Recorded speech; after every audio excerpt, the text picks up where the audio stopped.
Media మిత్రులకు నమస్కారం అండి. నా పేరు కంచర్లవ్వ, వైఎస్ఆర్సీపీ ఏలూరు జిల్లా అధికార ప్రతినిధి. నిన్న కూటమి నాయకులు ప్రెస్ మీట్ పెట్టారు.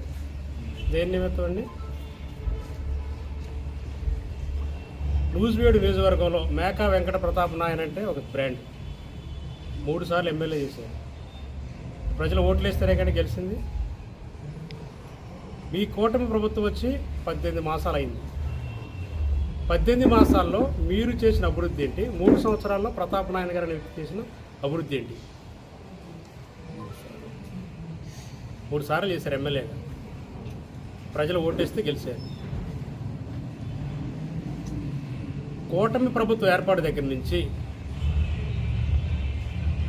ఎక్కడ ప్రజలకు జేబుల్లో నుంచి డబ్బులు తీసుకొని జేబులు వేసుకోవాలన్న విధానంతో ఎక్కడ కొండలు, గట్టులు, చెట్లు, చేమలు, చెరువులు, ఇసుక తవ్వకాలు, ఈ లెక్కర్ మాఫియా, పేకాట మాఫియా డిఫరెన్స్.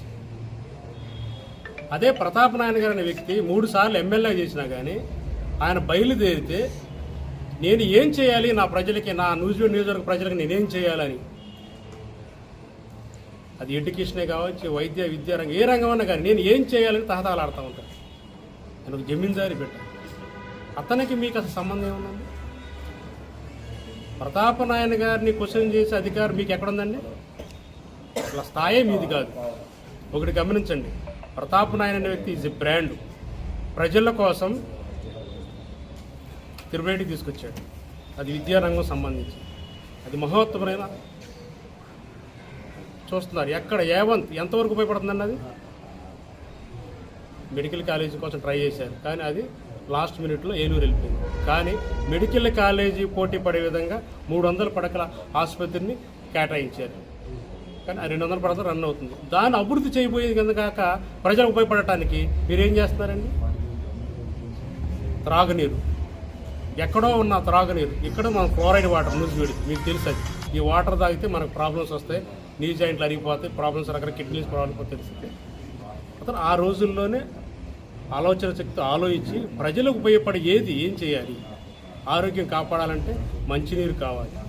₹1,00,000 రాజశేఖర గారి దగ్గర నుంచి తీసుకొచ్చి దాన్ని చేపట్టి ఇవాళ మనం మంచినీళ్ళు తాగుతున్నామంటే నూజివీడుకి అవుటర్ రింగ్ రోడ్ అన్నారు, కానీ బైపాస్, సింగిల్ బైపాస్ పడింది. అసలు ఏదన్నా కానీ రీసెంట్గా ఆయన గవర్నమెంట్లో కేంద్ర విద్యాలయం తీసుకొచ్చారు. ఎవరి కోసం తెచ్చుకుని? ప్రజల కోసం, ఆయన కోసం కాదు. అతనికి ఎక్కడ